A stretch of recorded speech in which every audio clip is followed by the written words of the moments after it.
วัดมิ่งเมืองมูลรองผู้อำนวยการฝ่ายวิชาการมหาวิทยาลัยมหาจุฬาลงกรณราชวิทยาลัยวิทยาสงฆ์นครลำปาง064-949-5999หรือทำบุญผ่านบัญชีธนาคารกรุงไทยสาขาประตูชัยบัญชีออมทรัพย์เลขที่536-086-1738ชื่อบัญชีวัดมิ่งเมืองมูลบดีหรือไปร่วมงานตามตอนสมโพธิพระพุทธมิ่งมงคลมุนีซีเครามหรือพระเจ้าเศรษฐีหลวงขนาดหน้าตัก8 เมตรในวันที่15 16 17 กุมภาพันธ์ 2567 ณ วัดมิ่งเมืองมูลถนนพหลโยธินลำปางงาวตำบลพิชัยอำเภอเมืองจังหวัดลำปางโดยการเลิกครับ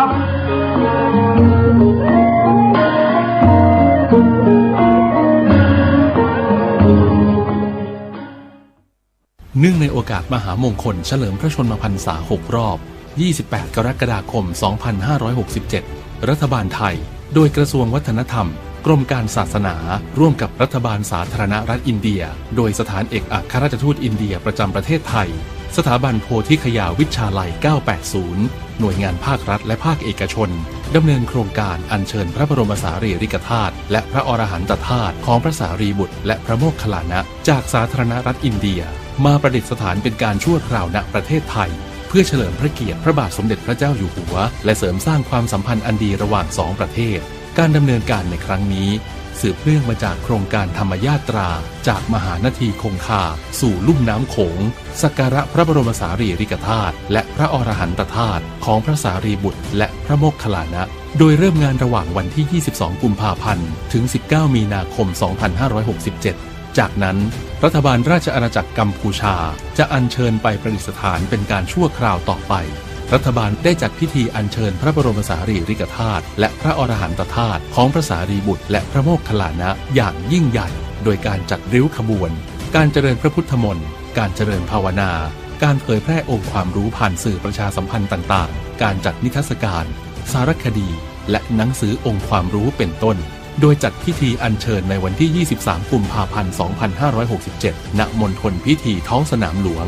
จากนั้นอัญเชิญไปยังจังหวัดเชียงใหม่อุบลราชธานีและกระบี่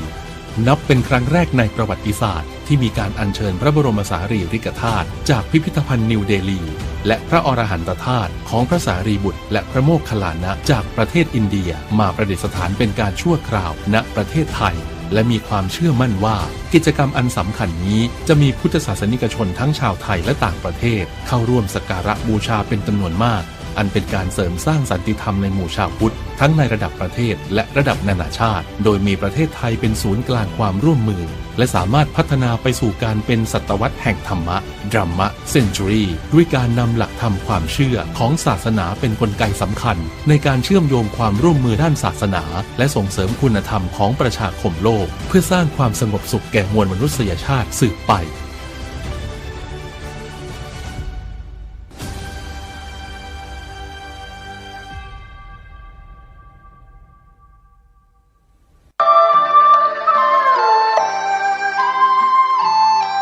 ข่าวสารเพื่อการประชาสัมพันธ์ขอเชิญชวนผู้ใจบุญใจกุศลร่วมบูรณะปฏิสังขรณ์วิหารวัดชัยสถานป่าเศร้าน้อยตำบลสันปุเรยอำเภอดอยสะเก็ดจังหวัดเชียงใหม่ปัจจุบันมีพระครูประภัชชัยคุณเป็นเจ้าอาวาสวัดชัยสถานป่าเศร้าน้อยเป็นเจ้าคณะตำบลสันปุเรยเขต 2พร้อมคณะศรัทธาภายในภายนอกร่วมกันบูรณะปฏิสังขรณ์วิหารของวัดชัยสถานป่าเศร้าน้อยกำหนดการเริ่มบูรณะตั้งแต่ 29 ธันวาคม พุทธศักราช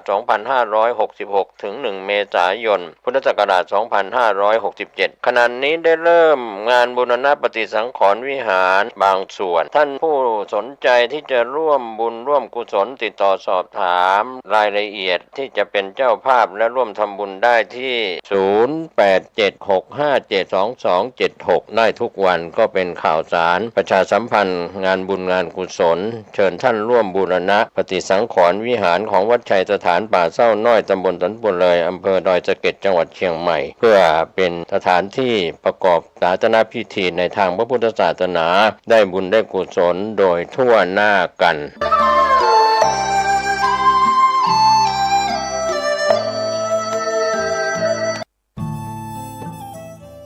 ท่านกำลังติดตามรับฟังสถานีวิทยุกระจายเสียงพระพุทธศาสนาแห่งชาติและสังคมคลื่นเพื่อการศึกษาพระพุทธศาสนาและวัฒนธรรมระบบ FM 104.5 เมกะเฮิรตซ์รายการต่อไปเป็นรายการคดีโลกคดีธรรมเป็นศาสนาสำหรับชาติเราศาสนาในสมัยนี้เป็นของที่แยกจากชาติไม่ได้เป็นความจำเป็นที่เราทั้งหลายผู้เป็นไทยจะต้องมั่นคงอยู่ในศาสนาพระพุทธซึ่งเป็นศาสนาสำหรับชาติเราพระพุทธศาสนาก็ดีหรือศาสนาใดก็ดีที่ตั้งมั่นอยู่ได้ก็ด้วยความมั่นคงของผู้เลื่อมใสตั้งใจที่จะรักษาและข้าพเจ้าพูดทั้งนี้ก็เพื่อชักชวนท่านทั้งหลายอย่างเป็นเพื่อนไทยและเพื่อนพุทธศาสนิกชนด้วยกันทั้งนั้นเพื่อความมั่นคงแห่งพระพุทธศาสนาข้าพเจ้ารู้สึกว่าได้ทำหน้าที่สมควรแก่อุปถัมภ์พระพุทธศาสนาเราจะตั้งใจรักษาศาสนาของเราด้วยชีวิตและถ้าท่านตั้งใจจะช่วยข้าพเจ้าในกิจอันใหญ่นี้แล้วก็จะเป็นที่พอใจข้าพเจ้าเป็นอันมากเพราะฉะนั้นเป็นหน้าที่ของเราทั้งหลายที่จะช่วยกันบำรุงรักษาพระพุทธศาสนาอย่าให้เสื่อมสูญไปการที่จะบำรุงพระพุทธศาสนาเราต้องรู้สึกก่อนว่าหลักของพระพุทธศาสนาคืออะไรเราจะถือว่าเราเป็นไทยด้วยกันหมดเราจะต้องรักษาความเป็นไทยของเราให้ยั่งยืนเราจะต้องรักษาพระพุทธศาสนาให้ถาวรวัฒนาการอย่างที่เป็นมาแล้วหลายชั่วโคตรของเราทั้งหลายพระบรมราโชวาทของพระบาทสมเด็จพระมงกุฎเกล้าเจ้าอยู่หัวรัชกาลที่ 6พระบรมราโชวาทก็ดีพระราชนิพนธ์ก็ดีหรือพระบรมราชโองการของพระมหากษัตริย์ถือเป็นบทบัญญัติแห่งกฎหมายทั้งหมดทั้งสิ้นการบัญญัติให้พระพุทธศาสนาเป็นศาสนาประจำชาติไทยไว้ในรัฐธรรมนูญจึงเป็นสิ่งที่ถูกต้องทั้งกฎหมายและทางโบราณราชประเพณีการบัญญัติให้พระพุทธศาสนาเป็นศาสนาประจำชาติไทยไว้ในรัฐธรรมนูญย่อมเป็นหลักค้ำประกันให้กับประชาชนคนไทยว่าตนได้ปฏิบัติตามกฎหมายอย่างแท้จริงการบัญญัติให้พระพุทธศาสนาเป็นศาสนาประจำชาติไทยไว้ในรัฐธรรมนูญมิได้เป็นการลิดรอนสิทธิเสรีภาพของผู้ใดแต่เป็นการยืนยันความจริงตามกฎหมายและประวัติศาสตร์ชาติไทยการบัญญัติให้พระพุทธศาสนาเป็นศาสนาประจำชาติไทยไว้ในรัฐธรรมนูญจะทำให้พระพุทธศาสนาได้รับการอุปถัมภ์และคุ้มครองจากรัฐดุจเดียวกันกับที่องค์พระมหากษัตริย์ทรงกระทำมาการบัญญัติให้พระพุทธศาสนาเป็นศาสนาประจำชาติไทยไว้ในรัฐธรรมนูญจะป้องกันพระพุทธศาสนาไม่ให้ถูกลัทธินิกายนอกศาสนากระทำการใดๆได้ด้วยอุบายต่างๆนานาการบัญญัติให้พระพุทธศาสนาเป็นศาสนาประจำชาติไทยไว้ในรัฐธรรมนูญจะทำให้สังคมไทยมีแต่ความสุขร่มเย็นเป็นธรรมทั้งต่อคนศาสนาอื่นและคนสัญชาติอื่นได้อย่างแท้จริงแต่ถ้าไม่บัญญัติให้พระพุทธศาสนาเป็นศาสนาประจำชาติไทยไว้ในรัฐธรรมนูญในอนาคตประเทศไทยจะต้องตกอยู่ในสถานะเดียวกันกับพื้นที่3 จังหวัดชายแดนภาคใต้อย่างแน่นอนพระบรมราโชวาทพระบาทสมเด็จพระเจ้าอยู่หัวในมหาสมาคมณพระที่นั่งอมรินทร์วินิจฉัยในพระบรมมหาราชวังโดยที่พระพุทธศาสนาเป็นศาสนาประจำชาติของเราทั้งตามความศรัทธาเชื่อมั่นของข้าพเจ้าเองก็เห็นเป็นศาสนาที่ดีศาสนาหนึ่งเนื่องในบรรดาสัจธรรมคำสั่งสอนอันชอบด้วยเหตุผลจึงเคยคิดอยู่ว่าถ้าโอกาสอำนวยข้าพเจ้าควรจะได้บวชสักเวลาหนึ่งตามราชประเพณี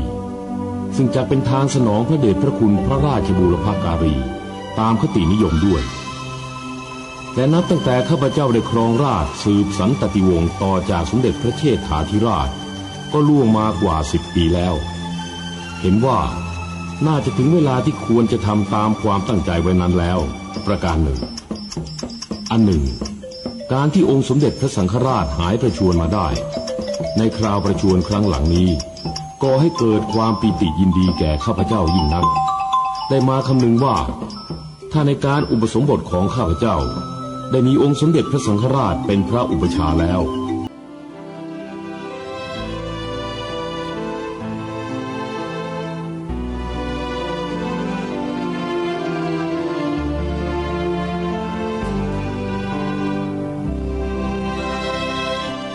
ขอ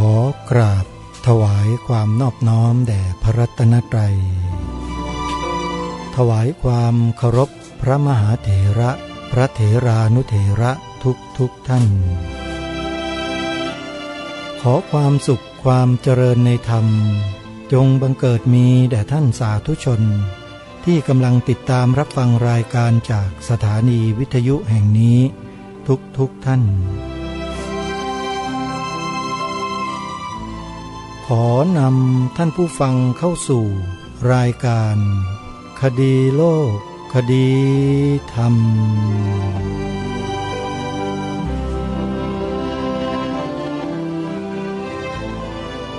พบกันวันนี้วันขึ้น2 ค่ำเดือน3วันนี้ตรงกับวันอาทิตย์ที่11 กุมภาพันธ์พระพุทธศักราช 2567 รายการคดีโลกคดีธรรมมาพบกับสาธุชนเป็นปกติทุกวันจันทร์ถึงวันศุกร์และวันเสาร์อาทิตย์ทางสถานีวิทยุแห่งนี้ท่านสามารถดาวน์โหลดแอปพลิเคชันที่ชื่อว่าวิทยุพุทธศาสนาทั่วไทยเพื่อติดตามรับฟังรายการนี้ได้ทุกวันหนึ่งฟังได้ถึง5 เวลาสาธุชนทุกท่านในช่วงนี้ทางรายการกำลังเน้นย้ำให้พวกเรานั้นศึกษาหาข้อมูลบางอย่างที่พวกเราไม่อาจสามารถจะรู้ได้เท่าทันเพราะเป็นการกระทำซึ่งดูเหมือนว่าเป็นการกระทำที่ซ่อนเร้นปกปิดไว้เฉพาะในแนวทางเส้นทางที่ตนเองเข้าถึงได้เท่านั้นแต่ไม่กระจายข้อมูลข่าวสารการกระทำนั้นให้ประชาชนคนไทยทั้งประเทศทั้งแผ่นดินได้รู้ได้เห็นจึงมีกลุ่มของพี่น้องชาวพุทธของเราจำนวนหนึ่งได้นำสิ่งเหล่านั้นเนี่ยออกมาตีแผ่ออกมาเผยแพร่ให้พี่น้องประชาชนคนไทยเราได้รับรู้รับทราบอยู่ณขณะนี้จะเป็นเรื่องใดอย่างไรนั้นท่านผู้ฟังสามารถเข้าไปติดตามรับชมรับฟังกันได้เพราะสมัยนี้มีการทำคลิปแล้วก็อัปโหลดเผยแพร่กันอยู่ในโลกโซเชียลซึ่งเราสามารถที่จะเปิดเข้าไปดูเมื่อไรก็ได้ข้อมูลเหล่านี้จะไม่มีวันหายไปไหนแต่ถ้าเราไม่ดูเราไม่เข้าไปศึกษาเราก็จะไม่มีวันรู้เลยว่าเกิดอะไรขึ้นกับประเทศไทยแผ่นดินไทยของเราอันนี้เป็นความจำเป็นนะฮะไม่ใช่เรื่องที่จะมาพูดกันแบบสนุกปากแล้วก็มาพูดให้เกิดความตื่นเต้นเหมือนกับไฟไหม้ฟางไม่ใช่แต่มันเป็นเหตุเป็นผลเป็นอันตรายข้างหน้าในอนาคตของชาติบ้านเมืองของเราจริงๆเป็นอย่างไรแบบไหนยังไงถ้าท่านต้องการคำตอบท่านเข้าไปชมไปดูข้อมูลในคลิปที่ชื่อว่าสมาคมปกป้องพระพุทธศาสนาแห่งประเทศไทย สมาคมปกป้องพระพุทธศาสนาแห่งประเทศไทยนั้นเป็นองค์กรที่ถูกจัดตั้งขึ้นเพื่อศึกษาหาข้อมูลที่ลี้ลับบางอย่างในประเทศไทยที่มีการปกปิดและซ่อนเร้นไว้ข้อมูลเหล่านั้นเป็นข้อมูลที่จะสร้างอันตรายต่อความมั่นคงของประเทศในอนาคตโดยที่คนในยุคปัจจุบันนั้นรู้ไม่เท่าทัน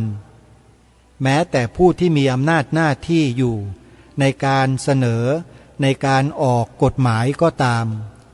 ก็ยังไม่สามารถจะรู้เท่าทันสิ่งเหล่านี้เลยแต่กลุ่มคนกลุ่มหนึ่ง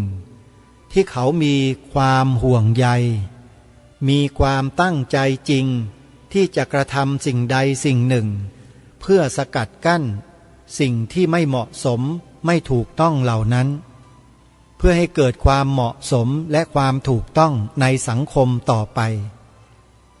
ในอดีตประเทศไทยเราไม่เคยมีเหตุการณ์แบบนี้เกิดขึ้นเลยตั้งแต่ครั้งสมบูรณาญาสิทธิราชมาเนี่ยไม่เคยมีเลยฮะแต่หลังจากการเปลี่ยนแปลงการปกครองแล้วเนี่ยสิ่งเหล่านี้เริ่มมีขึ้นมาเรื่อยๆโดยลำดับถ้าใครไปศึกษาเรื่องกรณีเปลี่ยนแปลงการปกครอง2475อย่างละเอียดนะอย่างละเอียดท่านจะเห็นตัวละครเลยแต่ละตัวว่ามีหน้าตาเป็นยังไงที่สำคัญก็คือมีแนวความคิดเป็นอย่างไรต่อประเทศไทยของเราอันนี้สำคัญที่คนไทยจำนวนมากไม่รู้แล้วก็ไม่ใคร่จะรู้เอาเสียด้วยมันส่งผลมาถึงวันนี้แล้วสิ่งที่พวกเราไม่ใส่ใจแต่อดีตเมื่อครั้งเปลี่ยนแปลงการปกครองนั่นนะแต่มันส่งผลมาถึงวันนี้แล้วนะเพราะความไม่ใส่ใจของพวกเรานั่นเองและถ้าหากเวลานี้วันนี้เรายังไม่ใส่ใจกับเหตุการณ์ที่กำลังเกิดขึ้นในปัจจุบันนี้อีกก็ขอบอกได้เลยว่าตัวใครตัวมันช่วยกันไม่ได้แล้วทีนี้ความสามัคคีเท่านั้นนะฮะที่จะช่วยกันป้องกันความมั่นคงของประเทศชาติบ้านเมืองความมั่นคงของจารีตประเพณีวิถีชีวิตศีลธรรมอันดีของประชาชนเนี่ยต้องใช้ความสามัคคีกันเท่านั้นความสามัคคีจะเกิดขึ้นไม่ได้เลยถ้าหากคนไทยเราไม่ใฝ่รู้ไม่ศึกษาเรียนรู้ความเป็นมาและความเป็นไปของชาติบ้านเมืองของเรามัวแต่ไปใส่ใจแต่สิ่งอื่นอยู่ที่มีคนเขาสร้างวาทกรรมมาหลอกลวงอยู่ทุกวี่ทุกวันพอเห็นเป็นคนมีชื่อเสียงหน่อยเป็นคนมีฐานะดีหน่อยเป็นคนที่คนในสังคมรู้จักมากหน่อยเราก็เชื่อทันทีโดยไม่ลืมหูไม่ลืมตากันเลยอันนี้ต้องขอกล่าวตำหนินิดนึงนะตำหนิสักหน่อยอย่างน้อยก็ทำให้เกิดสำนึกกันได้ขึ้นมาบ้างหรือถ้าไม่เกิดสำนึกก็เกิดอารมณ์ขึ้นมาแล้วจะได้หาแนวทางในการแก้ไขนะดีกว่าไม่เกิดเลยเพราะฉะนั้นรายการนี้มักจะพูดให้เกิดอารมณ์ขึ้นมาเกิดข้อสงสัยขึ้นมาเกิดอะไรขึ้นมาแล้วทางรายการก็จะแนะนำวิธีแก้ให้ถ้าคุณสงสัยใช่ไหมคุณเกิดอารมณ์ฉุนเฉียวขึ้นมาใช่ไหมเพราะคุณไม่เชื่อใช่ไหมในข้อมูลที่นำมาพูดใช่หรือเปล่าก็แนะนำให้ไปดูในคลิปที่ได้บอกเมื่อสักครู่นี้สมาคมปกป้องพระพุทธศาสนาแห่งประเทศไทยเขาเอาความจริงมาพูดแต่ก็มีคนที่จอมปลอมในประเทศไทยของเรานี่แหละเป็นพวกคนไทยปลอมๆเนี่ยมาอาศัยอยู่บนผืนแผ่นดินไทยนะมาอาศัยรูปร่างหน้าตาชื่อนามสกุลเป็นคนไทยแต่ใจไม่ใช่เหมือนกับเพลงบางเพลงในสมัยอดีตที่เขาเปิดให้คนพวกนี้ฟังบ่อยๆโยมจำได้ไหมคนใดใช้ชื่อไทยอยู่กายก็ดูเหมือนไทยด้วยกันได้อาศัยโพธิ์ทองแผ่นดินของราชันแต่ใจมันยังเฝ้าคิดทำลายจำได้ไหมว่าเพลงอะไรมันตรงกับเพลงนี้หรือไม่ท่านผู้ฟังทั้งหลายธรรมะในพระพุทธศาสนาเนี่ยสอนให้คนเรานั้น มีจิตใจที่เมตตากรุณาปราณีต่อสรรพสัตว์ทั้งหลายสอนเรื่องพรหมวิหารธรรม4 ข้อเมตตากรุณามุทิตาอุเบกขาแต่ศาสนาพุทธไม่ได้มีธรรมะอยู่แค่4 ข้อนะโยมมีอยู่ถึง 84,000 ข้อไปศึกษากันให้มากที่สุดแล้วท่านจะทราบจะรู้ว่าพระพุทธเจ้ามิได้สอนเราแต่เพียงให้เราเมตตาตะพึดตะพือกรุณาตะพึดตะพืออุเบกขาตะพึดตะพือมุทิตาตะพึดตะพือโดยไม่ใช้ปัญญาเลยไม่มีนะฮะธรรมะของพระพุทธเจ้าจะมีธรรมเป็นคู่เพื่อคานกันไว้สมมุติว่ามีศรัทธาก็ต้องมีปัญญาเข้ามาประกอบด้วยเป็นธรรมที่อยู่ในหมวดที่ชื่อว่าพละ5อินทรีย์5ซึ่งมีอยู่ในโพธิปักขิยธรรม37ประการศรัทธาวิริยะสติสมาธิปัญญาธรรมทั้ง5 ข้อนี้2 ข้อต้นกับ2 ข้อท้ายนั้นจะคู่กันจะหนีจากกันไม่ได้มีศรัทธาต้องมีปัญญามีวิริยะก็ต้องมีสมาธิควบคู่ไปด้วยส่วนสตินั้นเป็นเสาหลักยึดโยงธรรมทั้ง4 ข้อนั้นเอาไว้ด้วยกันให้บริหารจัดการสภาวะจิตของตนเองให้เป็นไปอย่างละมุนละม่อมอย่างสมดุลแล้วจะทำให้พลังแห่งปัญญาสมาธินั้นเจริญงอกงามไพบูรย์ยิ่งขึ้นในโพธิปักขิยธรรม37ประการถึงแม้จะไม่อยู่ในโพธิปักขิยธรรม37ประการก็ตามอยู่ในหมวดของโลกียธรรมก็ตามก็ต้องไปกันเป็นคู่แบบนี้ทั้งนั้นโยมศรัทธาต้องไปกับปัญญาวิริยะต้องไปกับสมาธิโดยมีสติเป็นเสาหลักคอยยึดโยงหลักธรรม4 ข้อนี้ไว้ในหัวใจของเราเพราะฉะนั้นเช่นเดียวกันฮะฟังรายการคดีโลกคดีธรรมแล้วได้รับทราบข้อมูลต่างๆแล้วท่านต้องทำจิตทำใจของท่านให้เป็นเหมือนอย่างพละ5อินทรีย์5คือต้องมีศรัทธาวิริยะสติสมาธิปัญญาเนี่ยบริหารจัดการจิตของท่านให้เกิดความสงบนิ่งเย็นให้ได้แล้วก็เฉลียวฉลาดมีปฏิภาณไหวพริบในการฟังในการศึกษาเรียนรู้ด้วยไม่ใช่เรียนรู้ไปกันเหมือนอย่างทางโลกเรียนไปก็โลภไปเรียนไปก็โกรธไปเรียนไปก็หลงกันไปความโลภความโกรธความหลงครอบงำจิตหมดเลยแล้วอย่างนี้มันจะไปสู่เป้าหมายอะไรล่ะฮะไม่ใช่เป้าหมายอันพึงประสงค์แน่นอนโลกมันถึงเกิดสงครามกันไม่หยุดไม่หย่อนเห็นไหมล่ะท่านเกิดสงครามที่นั่นเกิดสงครามที่นี่ได้ข่าวว่าจะเกิดสงครามใหญ่สงครามโลกครั้งที่3กันอีกก็ว่ากันนะว่ากันไปนะฮะนั่นล้วนแล้วแต่เกิดมาจากนี่แหละฮะไอตัวกิเลสมูลทั้ง3 ข้อนี่แหละคือโลภะโทสะโมหะนี่แหละที่ขาดการฝึกฝนอบรมตนในทางที่ถูกที่ควรและมีอยู่ในเฉพาะพระพุทธศาสนาเท่านั้นฮะที่สามารถยุติปัญหาที่ต้นตอต้นเหตุได้เลยก็คือความโลภความโกรธความหลงนั่นเองมีแต่วิชาพระพุทธศาสนาของเราเท่านั้นเพราะฉะนั้นท่านผู้ฟังทั้งหลายตามที่ทางรายการได้ปรารภมาตอนต้นว่าเราต้องรู้เท่าทันสถานการณ์ที่เป็นไปอยู่ในทางโลกเพื่อยับยั้งไม่ให้เกิดผลลบเกิดขึ้นต่อประเทศชาติบ้านเมืองและสังคมของบ้านเมืองไทยของเราคนไทยของเราเพราะฉะนั้นจึงมีบุคคลผู้กล้า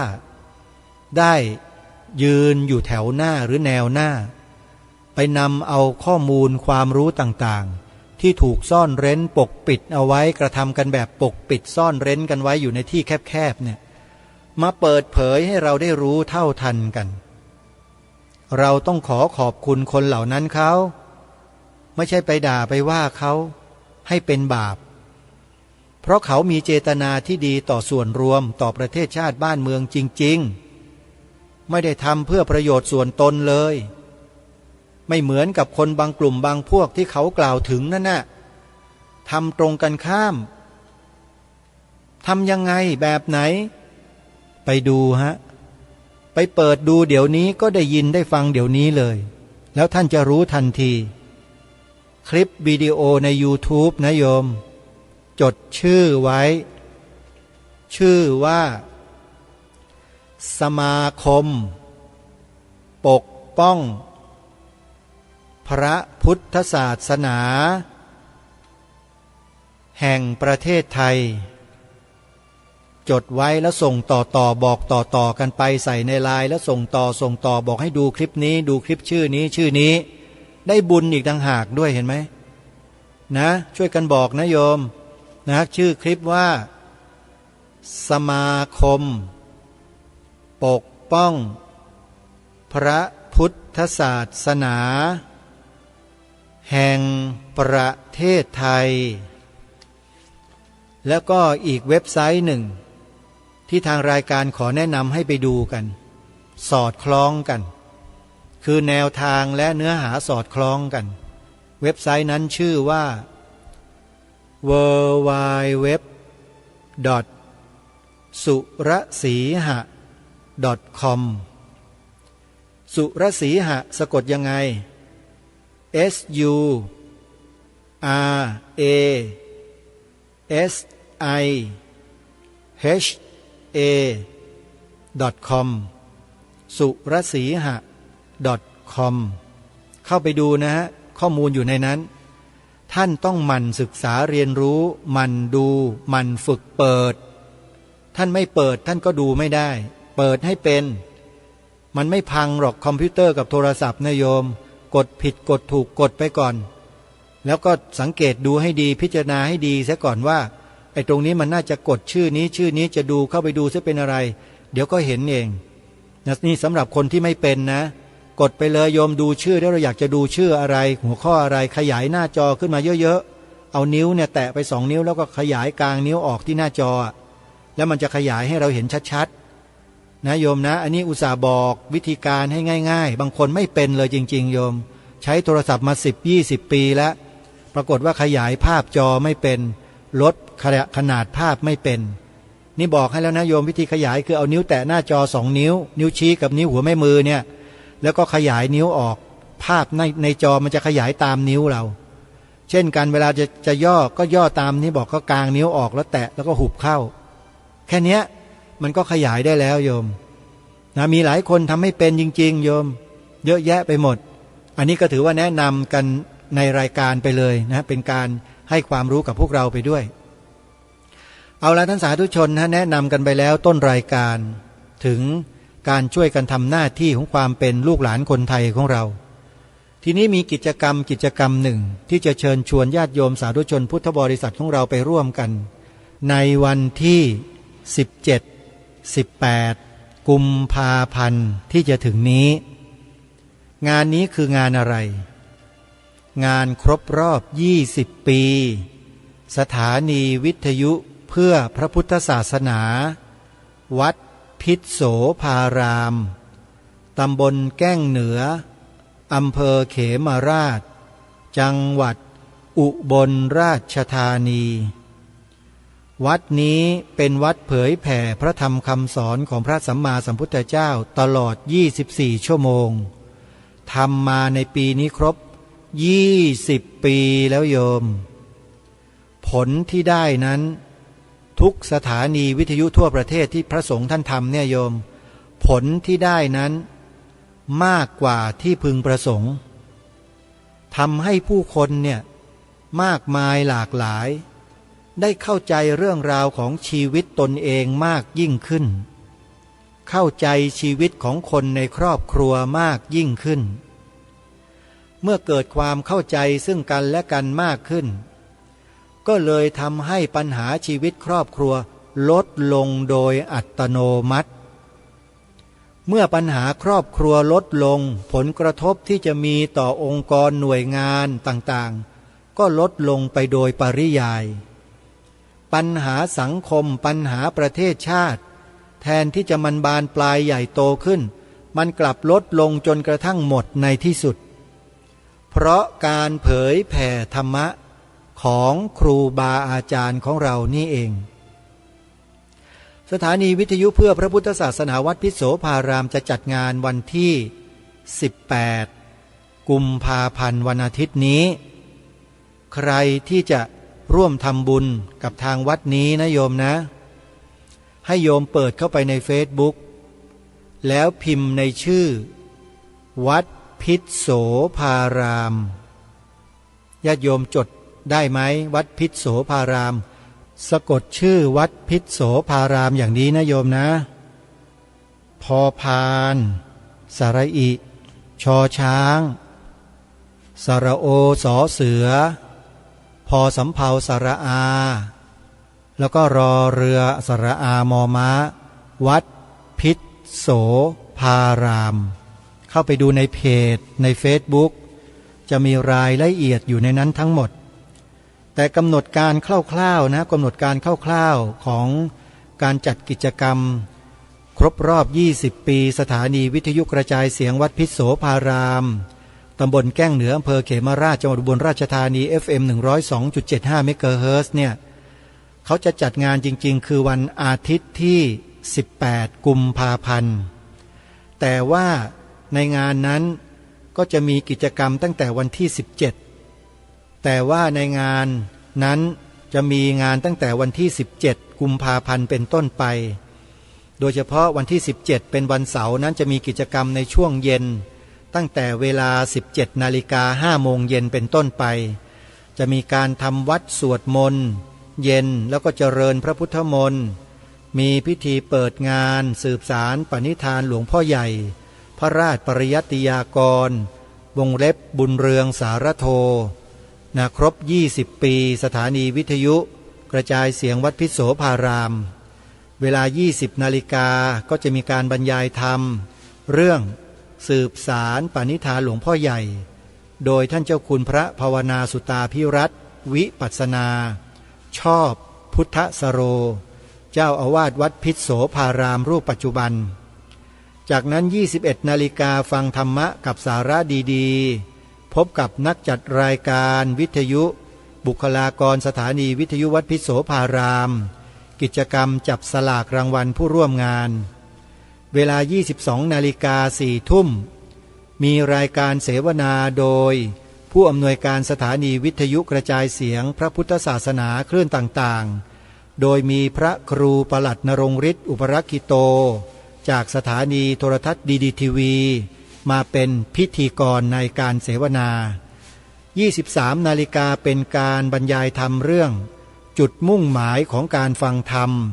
โดยพระมหาฤทธิเดชสุเมธีจากวัดสนมหมากย่าเวลา 24 นาฬิกาสวดสรรเสริญพุทธคุณธรรมคุณสังฆคุณและเวียนเทียนเวลา 1 นาฬิกาบรรยายธรรมเรื่องปริยัติและปฏิบัติในพระศาสนาโดยพระมหาปรียาภรณ์จันทสาโรวัดเมือดแอพดุงธรรมเวลา 2 นาฬิกาบรรยายธรรมเรื่องตามรอยหลวงพ่อใหญ่โดยพระอาจารย์ศรีอุทัยอรุโนจากวัดโพสีเวลา 3 นาฬิกาบรรยายธรรมเรื่องงานเผยแผ่พระพุทธศาสนาโดยพระครูจริยสารธรรมหรือท่านพระอาจารย์นิรุตนิติสาโรเจ้าคณะอำเภอนาด้วงเจ้าอาวาสวัดป่าจริยธรรมจังหวัดเลยจากนั้นตี 4 นาฬิกาทำวัดเช้าเจริญกรรมฐาน 5 นาฬิกาฟังการบรรยายธรรมเรื่องการบริหารงานพระพุทธศาสนาโดยพระครูศรีสุตาลังการเจ้าคณะอำเภอเขมราชเจ้าอาวาสวัดบ้านนาขนันสว่างอารมณ์จากนั้นเวลา 6 นาฬิกาทำบุญใส่บาตรกับพระสงฆ์หมู่ใหญ่วันอาทิตย์ที่ 18 กุมภาพันธ์ตั้งแต่เวลา 9 นาฬิกาเป็นต้นไปก็จะมีการเปิดลงทะเบียนณศาลาการประเรียนต้อนรับสายทานศรัทธาที่มาจากทั้ง4ทิศเวลา 10 นาฬิกาตั้งขบวนแห่ต้นผ้าป่าแต่ละสายเพื่อเจริญศรัทธาเวลา 10 นาฬิกา 45 นาที จัดพิธีทอดผ้าป่าบำรุงสถานีวิทยุกระจายเสียงวัดพิโสภารามถวายภัตตาหารเพลแด่พระสงฆ์เวลา 11 นาฬิกาฟังพระธรรมเทศนาหนึ่งกันโดยพระครูเมตตาปุญโญภาสหรือท่านพระอาจารย์ไมตรีธิตปัญโยเจ้าคณะอำเภอบางสะพานเจ้าอาวาสวัดทางสายจังหวัดประจวบคีรีขันธ์จากนั้นเวลา 12 นาฬิกากรวดน้ำรับพรญาติโยมที่มาร่วมงานก็ร่วมกันรับประทานอาหารแล้วก็เดินทางกลับกันโดยสวัสดิภาพสำหรับท่านใดที่จะต้องการสอบถามรายละเอียดเกี่ยวกับกิจกรรมที่วัดพิโสภารามอำเภอเขมราชจังหวัดอุบลราชธานีในวันที่ 17-18 ที่จะถึงนี้นะโยมโทรไปที่หมายเลขนี้นะ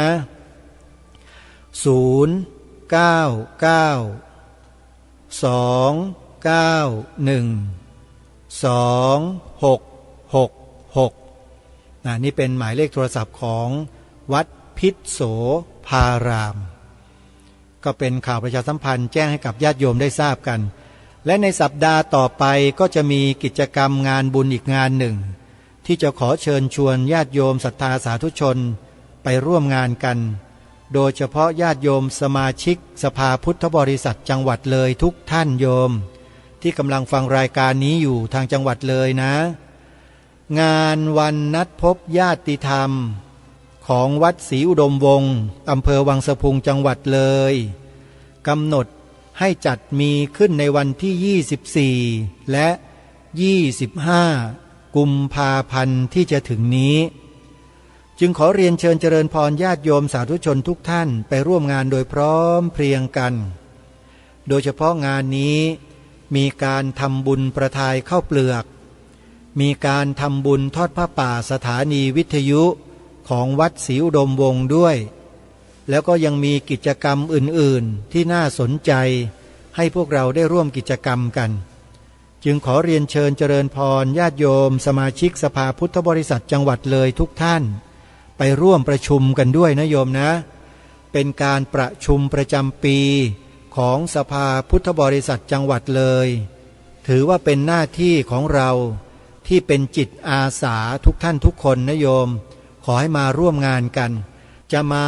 แล้วกลับไปแล้วจะมาอีกหรือมาแล้วกลับกันรุ่งเช้าอีกวันหนึ่งมาอยู่ทั้งคืนได้ทั้งนั้นโยมตามสะดวกแต่ขออย่างเดียวขอให้ญาติโยมสมาชิกสภาพุทธบริษัทก็ดีที่ยังไม่ได้เป็นสมาชิกก็ดีโยมโดยทั่วๆไปก็ดีนะขอให้มางานวันนัดพบญาติธรรมด้วยกันอาตมาภาพก็จะไปด้วยขนาดอยู่กรุงเทพอาตมายังต้องไปที่จังหวัดเลยโยมคิดดูและญาติโยมอยู่ในจังหวัดเลยแท้ๆโยมไม่ไปเนี่ยก็กระไรอยู่นะโยมนะช่วยกันไปหน่อยนะโยมอาตมาภาพก็จะไปด้วยไปร่วมงานนี้ด้วยก็ขอเชิญนะฮะวันที่ 24-25 กุมภาพันธ์นะศกนี้ไปร่วมงานโดยพร้อมเพรียงกันเอาล่ะญาติโยมสาธุชนนะวันนี้รายการคดีโลกคดีธรรมอาตมาก็ยังคงปรารภในเรื่องของอัตลักษณ์เอกลักษณ์สัญลักษณ์ของความเป็นประเทศไทยของเราอยู่เหมือนเดิมถ้าหากเราไม่พูดเรื่องของเราแล้วเราจะไปพูดเรื่องของคนอื่นทำไมประเทศเราสมบัติชาติของเรามรดกอันล้ำค่าของบรรพชนของเราท่านสร้างเป็นอัตลักษณ์เป็นเอกลักษณ์ของบ้านเมืองของชาติมาโดยตลอดอยู่เราไปรับเอาแนวความคิดจากที่ไหนมาก็ไม่รู้แล้วมาทำลายสิ่งที่บรรพชนเราสืบสารรักษาต่อยอดมาเนี่ยมาเป็นพันปีเนี่ยนะถามว่าการกระทำเช่นนั้นมันคุ้มค่าไหมคุ้มไหมสำหรับการทำลายชาติตัวเองแบบนั้นด้วยเหตุนี้เองจึงเกิดกลุ่มบุคคลขึ้นมาจำนวนหนึ่งเกิดขึ้นมาเพื่อปกป้องความเป็นชาติของตัวเองปกป้องเผ่าพันธุ์ของตนเองปกป้องจารีตประเพณีวิถีชีวิตวัฒนธรรมของชนเผ่าของตนเองเพราะนั่นคือการปกป้องสมบัติของชาติเมื่อเราจะปกป้องสมบัติของชาติแล้ว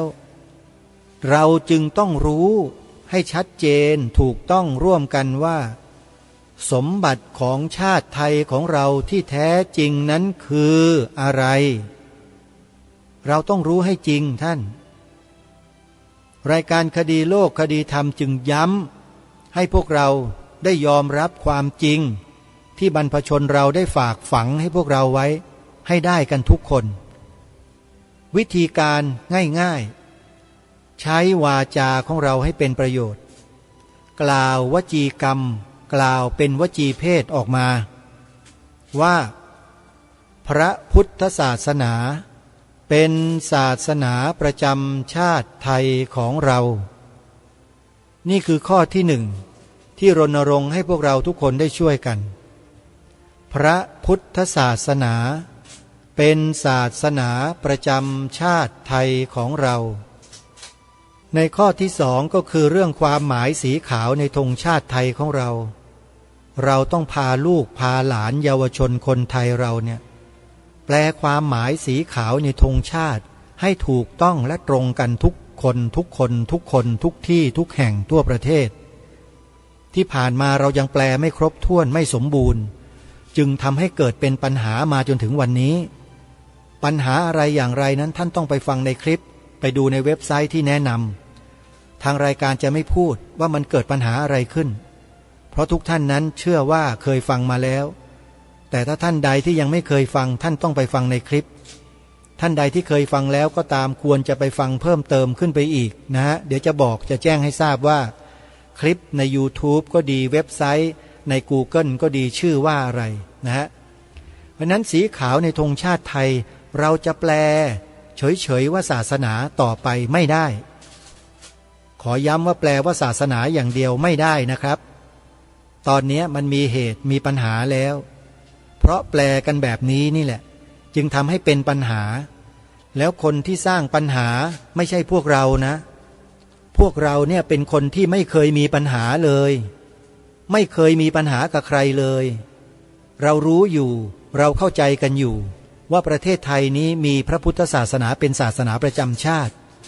เราก็ไม่เคยไปไล่บี้ไปบีบไปอะไรใครคั้นใครให้ต้องลำบากยากเข็ญเพราะการที่ประเทศไทยเรามีศาสนาพุทธเป็นศาสนาประจำชาติเราไม่เคยทำอยู่แล้ว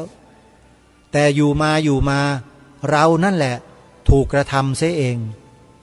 นะความเป็นศาสนาประจำชาติไทยของเรากับพฤติกรรมที่มีคนกลุ่มหนึ่งทำลายพวกเราชาวพุทธอยู่แถวภาคใต้เนี่ยมันเป็นพยานหลักฐานที่ยืนยันชัดเจนแล้วว่าคนพวกนี้ไม่ได้ให้ความสำคัญกับสิ่งที่มีที่เป็นอยู่เลยเราจึงออกมาเรียกร้องให้รัฐธรรมนูญเขียนไว้ไงเพราะถ้าไม่เขียนไว้มันจะหนักข้อยิ่งขึ้นกว่านี้เยอะนี่คือเรื่องจริงท่านผู้ฟังนะเพราะฉะนั้นในสองข้อที่ทางรายการรณรงค์ให้พวกเราคนไทยได้ช่วยกันทำช่วยกันกล่าวจึงเป็นสิ่งที่มีเหตุและมีผลไม่ใช่ทำโดยพละการโดยที่ไม่มีสาเหตุแต่เพราะเราถูกรุกรานทางด้านวัฒนธรรมประเพณีและด้านสัญลักษณ์อัตลักษณ์ของประเทศเราจึงต้องลุกมาปลุกให้ตื่นเพื่อทำกันตรงนี้เพราะฉะนั้นต่อไปนี้สีขาวในธงชาติไทย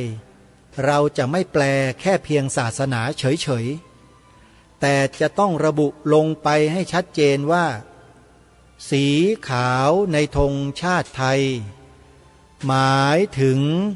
พระพุทธศาสนาเท่านั้นและการที่แปลแบบนี้ไม่ใช่ผิดเป็นการแปลที่ถูกต้อง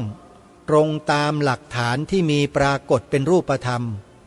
ตั้งแต่รัชสมัยของพระบาทสมเด็จพระมงกุฎเกล้าเจ้าอยู่หัวรัชกาลที่6ปีพระพุทธศักราช 2461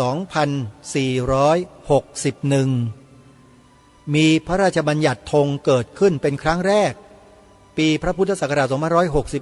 2561 แล้วองค์พระบาทสมเด็จพระมงกุฎเกล้าเจ้าอยู่หัวรัชกาลที่6พระองค์ก็ทรงพระราชทานพระราชนิพนธ์ความหมายของธงไตรรงค์หรือธงชาตินี้เอาไว้ให้เราด้วยเรียบร้อยแล้วใครจะไปตีความเป็นอย่างอื่นไม่ได้นอกจากพระพุทธศาสนาเท่านั้นขอบอกกับท่านผู้ฟังอีกครั้งว่าไม่ใช่ว่าผู้ดำเนินรายการเนี่ย อยู่ๆก็นึกสนุกอยากจะเอาเรื่องนี้ขึ้นมาพูดเพื่อหาความมันความสนุกความโดดเด่นของตัวเองไม่มีเลยฮะทำไปเพื่ออะไรแต่ทำเพราะเป็นห่วงประเทศชาติบ้านเมืองเป็นห่วงอัตลักษณ์ของชาติบ้านเมืองเอกลักษณ์สัญลักษณ์ของชาติบ้านเมืองจะถูกบิดเบือนและทำลายลงในที่สุดซึ่งมันเคยเกิดมาแล้วในศาลาว่าการกรุงเทพมหานครสัญลักษณ์ของกรุงเทพมหานครถูกเปลี่ยนไปแล้วท่านผู้ฟังท่านเชื่อไหมถูกเปลี่ยนแล้วอาตมาภาพบอกกับทุกท่านว่าใครที่ฟังรายการอยู่ในกรุงเทพและปริมณฑลเนี่ยถ้ามีโอกาสขับรถมาแถวเสาชิงช้าเนี่ยนะให้คุณมองไปทางซ้ายมือมองไปด้านซ้ายมือด้านศาลาว่าการกรุงเทพมหานครแล้วคุณดูตราสัญลักษณ์ของกทมโดยเฉพาะผืนธงกทมธงประจำกทมเปลี่ยนจากสีขาวเป็นสีเขียวซาอุดิอาระเบียไปแล้วทำไมจึงมาเน้นย้ำว่าเป็นซาอุดิอาระเบียเพราะซาอุดิอาระเบียเขาใช้สีนี้นิยมสีเดียวกันเลยฮะสีเขียวอื่นก็ไม่ใช้ด้วยนะใช้สีเขียวซาอุดิอาระเบียโยมไปดูกันได้รายการคดีโลกคดีธรรมไม่ได้พูดโดยปราศจากหลักฐานนะโยมและเป็นพยานยืนยันได้เลยว่าธงประจำเมืองหลวงของประเทศไทยคือกรุงเทพมหานครเนี่ยไม่ได้ใช้สีเขียวฮะธงประจำกรุงเทพมหานครจริงๆแล้วเป็นสีขาวโยมทุกท่านเป็นพยานไว้ด้วยสิ่งที่พูดนี้แต่ถูกเปลี่ยนเมื่อไหร่ไม่ทราบอาตมาภาพเป็นพระสงฆ์ไม่ได้มีอำนาจในการที่จะไปทำหนังสือร้องขอเพื่อตรวจสอบการเปลี่ยนแปลงธงกทมว่ามีเหตุผลมีหลักฐานอย่างไรเปลี่ยนเมื่อไหร่แต่ได้นำเรื่องนี้เรียนกับนายกสมาคมปกป้องพระพุทธศาสนาประเทศไทยไปเรียบร้อยแล้วเมื่อวานนี้บอกให้โยมเขาเนี่ยไปสืบดูซิทำหนังสือขึ้นไปขอข้อมูลจากหน่วยราชการได้เลยอ้างพระราชบัญญัติหรืออ้างกฎหมายรัฐธรรมนูญเรื่องข่าวสารข้อมูลก็ได้ที่ส่วนราชการไม่มีสิทธิ์ปกปิดประชาชนนะถ้าใครปิดเจอ157เรียบร้อยเลยเพราะฉะนั้นตรงนี้ไม่ต้องห่วงญาติโยมเร็วๆนี้แหละเดี๋ยวจะมีข้อมูลมาเผยแพร่กันว่าใครเป็นคนต้นคิดเปลี่ยนแปลงสัญลักษณ์ของเมืองหลวงประเทศไทยจากธงกทมที่เป็นสีขาวสะอาดบริสุทธิ์กลายเป็นสีเขียวซาอุดิอาระเบียไปหมดเลยแม้แต่รถของกทมก็เปลี่ยนจากสีเหลืองก็เปลี่ยนให้เป็นสีเขียวซาอุดิอาระเบียไปด้วยนี่คือสิ่งที่ผู้ดำเนินรายการประสบพบเจอในเชิงประจักษ์มาเองทั้งนั้นทำไมจึงกล้าพูดเช่นนี้สมัยเป็นนักเรียนประจำโรงเรียนของกทมอยู่ที่โรงเรียนวัดดาวคะนองเขตธนบุรีกรุงเทพเขามีกิจกรรมของนักเรียนก็คือกีฬานักเรียนกทมอาตมาภาพแข่งกีฬาให้กับโรงเรียนเป็นตัวแทนของเขตธนบุรีไปแข่งกับเขตอื่นๆในสนามสุพัชลาไสยเมื่อประมาณปีพระพุทธศักราช 2524 หรือ 25 นี่แหละในครั้งนั้นเนี่ยธงประจำกทมที่อาตมาภาพได้ถือเข้าสู่สนามกีฬาสนามสุพัชลาไสยในครั้งนั้นเนี่ยเป็นธงสีขาวฮะธงกทมเป็นสีขาวแต่มาถูกเปลี่ยนเป็นสีเขียวซาอุดิอาระเบียตั้งแต่เมื่อไหร่แล้วใครเป็นผู้ที่ขยันขันแข็งทำให้เกิดการเปลี่ยนแปลงเช่นนี้นี่คือสัญลักษณ์ของเมืองหลวงของประเทศไทยของเราถูกเปลี่ยนฮะแล้วต่อไปก็คือธงชาติธงชาตินะการเปลี่ยนธงชาติไทยเป็นธงอย่างอื่นเขาไม่ได้เริ่มเปลี่ยนที่ผืนธงท่านเขาเปลี่ยนที่ความหมายก่อนพยายามที่จะบิดเบือนความหมายธงชาติไทยมีการโยนกระเบื้องถามทางมาทุกปีจนกระทั่งปี 2547 มาเจอตอเข้าฮะ โยนกระเบื้องมาโดนอาตมาเข้าอาตมาก็เลยตื่นมาก็เลยไปสืบค้นหาข้อมูลหมดเลยว่าใครเป็นคนทำอะไรแบบไหนยังไงซึ่งเรื่องนี้เดี๋ยวจะมาเล่าให้ฟังในวันต่อไปวันนี้เวลาของรายการหมดแล้วท่านผู้ฟังต้องขอสมมุติยุติรายการไว้แต่เพียงเท่านี้ก่อนพบกับรายการได้ใหม่ในวันต่อไปขอความสุขความสวัสดีในธรรมแห่งองค์สมเด็จพระบรมศาสดาสัมมาสัมพุทธเจ้าจงปรากฏเกิดมีขึ้นในจิตใจของท่านผู้ฟังทุกท่านทุกคนเทินขอเจริญพร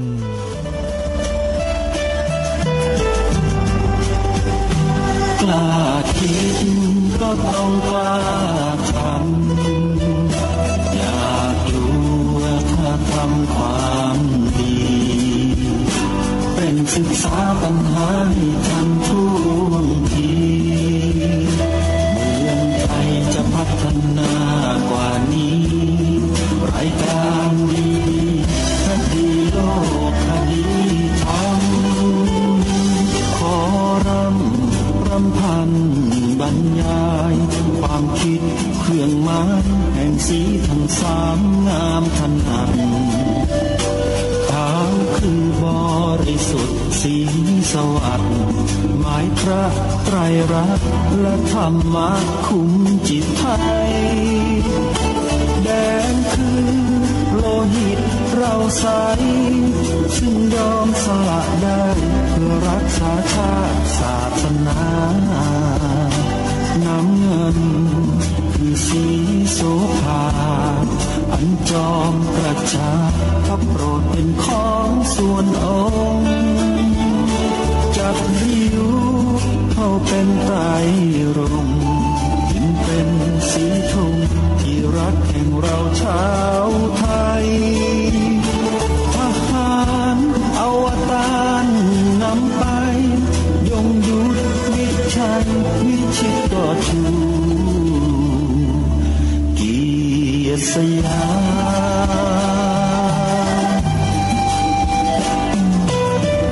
มประเทศไทยที่เจริญมั่นคงมาได้จนถึงทุกวันนี้มิได้เกิดขึ้นจากความหวาดกลัวอย่างคลาดเผาแต่บรรพบุรุษไทยของเราทุกยุคทุกสมัยล้วนแต่มีความกล้าหาญและชาญฉลาดปกป้องเอกราชสร้างชาติให้เกิดความมั่นคงโดยมีธงแห่งพระไตรรัตน์เป็นเครื่องนำชัยจึงเป็นที่มาที่ไปของรายการคดีโลกคดีธรรมอย่าคิดก็ต้องกล้าท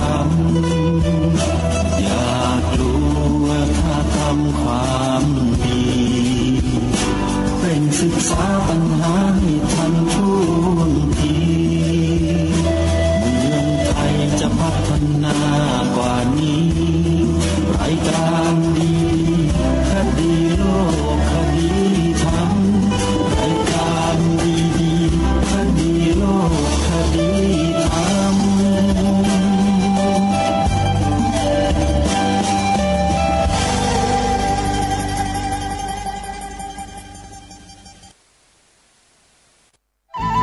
ที่จบไปแล้วนั้นเป็นรายการ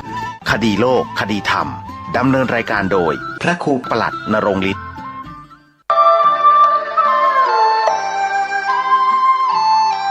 ข่าวสารเพื่อการประชาสัมพันธ์ขอเชิญชวนผู้ใจบุญใจกุศลร่วมบูรณะปฏิสังขรณ์วิหารวัดชัยสถานป่าเศร้าน้อยตำบลสันปุเรยอำเภอดอยสะเก็ดจังหวัดเชียงใหม่ปัจจุบันมีพระครูประภัชชัยคุณเป็นเจ้าอาวาสวัดชัยสถานป่าเศร้าน้อยเป็นเจ้าคณะตำบลสันปุเรยเขต 2พร้อมคณะศรัทธาภายในภายนอกร่วมกันบูรณะปฏิสังขรณ์วิหารของวัดชัยสถานป่าเศร้าน้อยกำหนดการเริ่มบูรณะตั้งแต่29ธันวาคมพุทธศักราช2566ถึง1เมษายนพุทธศักราช2567ขณะนี้ได้เริ่มงานบูรณะปฏิสังขรณ์วิหารบางส่วนท่านผู้สนใจที่จะร่วมบุญร่วมกุศลติดต่อสอบถามรายละเอียดที่จะเป็นเจ้าภาพและร่วมทำบุญได้ที่0876572276ได้ทุกวันก็เป็นข่าวสารประชาสัมพันธ์งานบุญงานกุศลเชิญท่านร่วมบูรณะปฏิสังขรณ์วิหารของวัดชัย ยสถานป่าเศร้าน้อยตำบลสันปุเลยอำเภอดอยสะเก็ดจังหวัดเชียงใหม่เพื่อเป็นสถานที่ประกอบศาสนพิธีในทางพระพุทธศาสนาได้บุญได้กุศลโดยทั่วหน้ากัน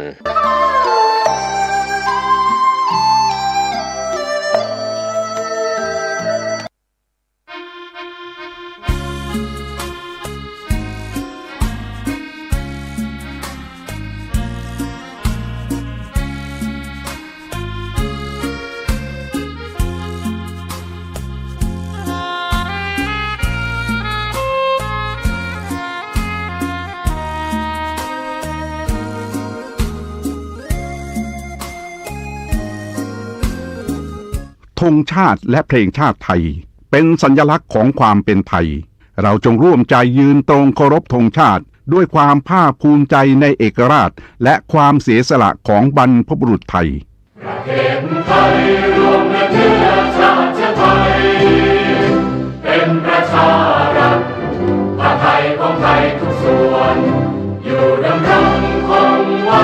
ได้ทั้งมวลด้วยแค่ล้วนหมายรักษาบัง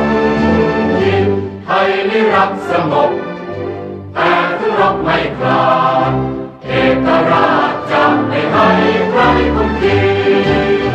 สละเลือดทุกอย่างเป็นชาติทะเลถ้าเดินประเทศชาติไทยก็เวทีชัยชโย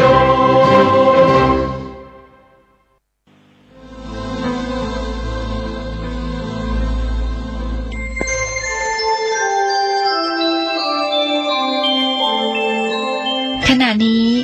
ท่านกำลังฟังสถานีวิทยุกระจายเสียง FM 104.5 เมกะเฮิรตซ์